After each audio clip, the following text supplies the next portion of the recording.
Γεια σας και καλώς ήρθατε στην κουζίνα μου. Είμαι η Άσπα για όσους έρχεστε για πρώτη φορά και φτιάχνουμε φυσικά το απόλυτο γλυκό των Χριστουγέννων. Παραδοσιακά μελομακάρονα, μελωμένα τόσο όσο χρειάζεται και τραγανά τόσο όσο πρέπει. Πάμε να δούμε τη συνταγή. Σε ένα μπολ θα βάλουμε 150 γραμμάρια χυμό πορτοκάλι με ένα κουταλάκι του γλυκού σόδα. Θα ανακατέψουμε πολύ καλά τη σόδα μέσα στο χυμό πάνω από το μπολ γιατί αφρίζει και στην πορεία θα το ρίξουμε μέσα στο μπολ. Θα προσθέσουμε 200 ml ελαιόλαδο, θα ανακατέψουμε έτσι λίγο. Θα προσθέσουμε 300 γραμμάρια ηλιέλαιο ή σπορέλαιο, ανάλογα ό,τι λάδι σας αρέσει και ό,τι χρησιμοποιείτε εσείς. Εγώ επέλεξα να βάλω 2 είδη λαδιών εδώ σήμερα. 200 γραμμάρια ζάχαρη και θα ανακατέψουμε με το σύρμα χειρός να ενοποιηθούν λίγο τα υλικά, τα λάδια μεταξύ τους δηλαδή και να σπάσει λίγο η ζάχαρη. Θα προσθέσουμε ένα κουταλάκι του γλυκού κανέλα και στη συνέχεια θα ρίξουμε και ξύσμα από 2 πορτοκάλια. Θα ανακατέψουμε και πάλι με σύρμα χειρός. Εγώ εδώ πέρα έχω και τη μικρή μου βοηθό, την Άννα Μαρία μου, η οποία με βοηθάει σε τέτοιες Παρασκευές όταν έχουμε χρόνο από τα διαβάσματα. Θα ρίξουμε ένα σφινάκι κονιάκα 20 ml και στο σύνολο θα χρειαστούμε 800 με 850 γραμμάρια αλεύρι για όλες τις χρήσεις με ένα κουταλάκι του γλυκού baking powder. Το baking θα τα ανακατέψουμε μέσα στα αλεύρι και θα τα ρίξουμε κουταλιά μέσα στο υγρό μείγμα. Μπορείτε να δείτε αναλυτικά τα υλικά της συνταγής και στην περιγραφή του βίντεο.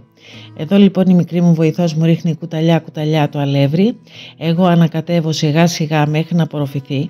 Ανάλογα τη σύσταση και την απορροφητικότητα που έχει κάθε αλεύρι μπορεί να χρειαστείτε λίγο λιγότερο, λίγο περισσότερο. Γι' αυτό ρίξτε το αλεύρι σταδιακά και σιγά σιγά. Ανακατέψτε όχι πολύ, τόσο ώστε μόλις απορροφηθούν τα υλικά και σχηματίσουμε μια ζύμη που δεν κολλάει στα χέρια, τότε το μείγμα μας είναι έτοιμο. Εγώ εδώ μου πήρε 850 γραμμάρια αλεύρι. Η ζύμη είναι πάρα πολύ αφράτη, δεν έχει βγάλει λάδι γιατί δεν ζυμώνουμε πάρα πολύ. Το ζυμάρι είναι πολύ αφράτο και ελαστικό. Θα φτιάξουμε τα μελομακάρονα παίρνοντας κομμάτια ζύμης 30 ή 25 γραμμάρια το μέγεθος ενός καρυδιού και θα το πατήσουμε στη χοντρή πλευρά του τρίφτη αφού δώσουμε σχήμα. Η Ανούλα μου εδώ ζυγίζει τα κομμάτια, εγώ τα κάνω μπαλίτσες και στην πορεία τα δίνω ένα οβάλ σχήμα, το σχήμα του μελομακάρονου και τα βάζουμε πάνω στον τρίφτη. Αυτές οι τρυπούλες που κάνουμε μπορείτε να τις κάνετε και με το πιρούνι, θα βοηθήσουν καλύτερα στο σιρόπιασμα. Ψήνουμε σε 160 βαθμούς στον αέρα ή 180 βαθμούς στις αντιστάσεις για 20-25 λεπτά. Θα πάρουν ένα ωραίο χρώμα και θα γίνουν έτσι ωραία και τραγανά. Όλα τα μελομακάρονά μας τώρα είναι έτοιμα, τα αφήνουμε να κρυώσουν πολύ καλά και θα ετοιμάσουμε το σιρόπι για να τα σιροπιάσουμε. Έχουμε κρύα μελομακάρονα με ζεστό σιρόπι, έτσι θα κάνουμε το μέλωμά τους. Αλήθεια, από πού μας παρακολουθείτε, γράψτε μου στα σχόλια, θα χαρώ πολύ. Ήρθε η ώρα να φτιάξουμε το σιρόπι μας. Σε μια κατσαρόλα θα βάλουμε 500 ml νερό. Εμένα μου αρέσει να ψήνω πρώτα όλα τα μελομακάρονα και κατόπιν να σιροπιάζω όσα θέλω. Θα δείτε στην πορεία ότι τα αποθηκεύω και τα ξανασιροπιάζω. 350 γραμμάρια ζάχαρη, θα βάλουμε ένα στικ κανέλας και 3-4 γαρίφαλα και θα προσθέσουμε και μισό πορτοκάλι. Όπως σας έλεγα λοιπόν, εμένα μου αρέσει να ψήνω όλα τα μελομακάρονα, τα οποία αυτή η δόση βγάζει 3-4 ταψιά κουζίνας, δηλαδή περίπου στα 70 κομμάτια. Αν τα μετρήσετε με το μέγεθος του ενός μικρού καρυδιού. Για το σιρόπι τώρα φέρνουμε το μείγμα σε βρασμό, χαμηλώνουμε στη συνέχεια την ένταση και τα αφήνουμε να βράσει για 3 λεπτά περίπου. Θα προσθέσουμε 350 γραμμάρια μέλι εφόσον έχουμε κλείσει τη φωτιά. Θα ανακατέψουμε το μέλι και θα αφήνουμε το σιρόπι να σιγοβράζει αφού βάλουμε την ένταση της φωτιάς στο 1 ή στο 2.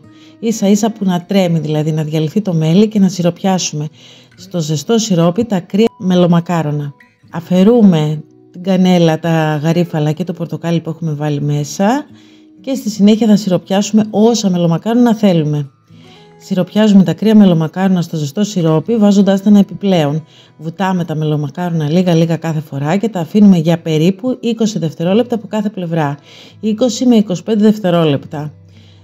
Μετά με τη βοήθεια ενός πυρουνιού θα τα γυρίσουμε από την άλλη πλευρά και θα τα βάλουμε πάνω σε μια σχάρα και θα τα πασπαλίσουμε και με ωραίο καρυδάκι τριμμένο και τα μελομακάρονά μας θα είναι έτοιμα για να τα απολαύσουμε. Είναι μια πολύ ωραία συνταγή, γίνεται μόνο με αλεύρι, δεν χρησιμοποιούμε καθόλου σιμιγδάλι, είναι αφράτα από μέσα και μελωμένα όσο πρέπει, τραγανά απ' έξω, δεν είναι λασπωμένα, είναι πάρα πολύ νόστιμη συνταγή.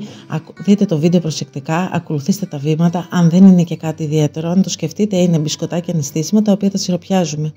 Οπότε απλά είναι η διαδικασία που κάνουμε. Είναι πάρα πολύ νόστιμα, πασπαλίζουμε με κοπανισμένα καρύδια, όσο είναι με το σιρόπι θα τα βοηθήσει, το σιρόπι θα βοηθήσει το καρύδι να σταθεί και να μην φεύγει μετά.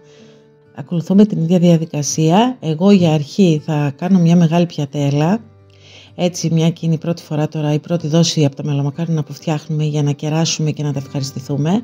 Όσα μείνουνε θα τα αποθηκεύσουμε σε ένα ωραίο μεταλλικό δοχείο, θα τα βάλουμε στην άκρη, όπως θα αποθηκεύσουμε και το σιρόπι για να τα μελώσουμε τα υπόλοιπα ψημένα μελομακάρονα. Ακολουθούμε την ίδια διαδικασία και για τα υπόλοιπα. Κοιτάξτε πόσο ωραίο και μελωμένο είναι από μέσα. Είναι τραγανό απ' έξω, δεν είναι όμως σκληρό. Είναι αφράτο, είναι νόστιμο, δεν είναι λασπωμένο, δεν είναι αυτό που θα σου σκορπίσει. Είναι αυτό που λιώνει στο στόμα. Τα βάζουμε σε καραμελόχαρτα και τα τοποθετούμε σε πιατέλα.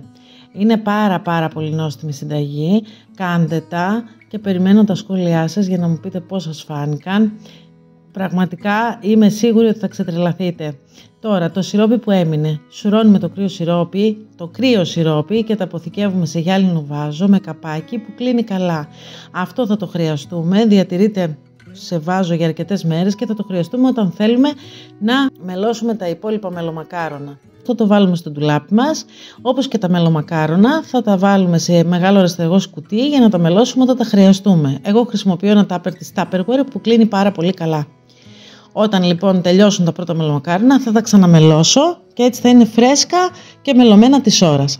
Αν σας άρεσε το βίντεο χαρίστε μου ένα like, κοινοποιήστε το βίντεο σε φίλους και στα social. Για όλες τις απορίες μπορείτε να μου γράψετε στα σχόλια και θα σας απαντήσω αμέσως και μέχρι την επόμενη συνταγή να περνάτε καλά και να χαμογελάτε. Γεια σας!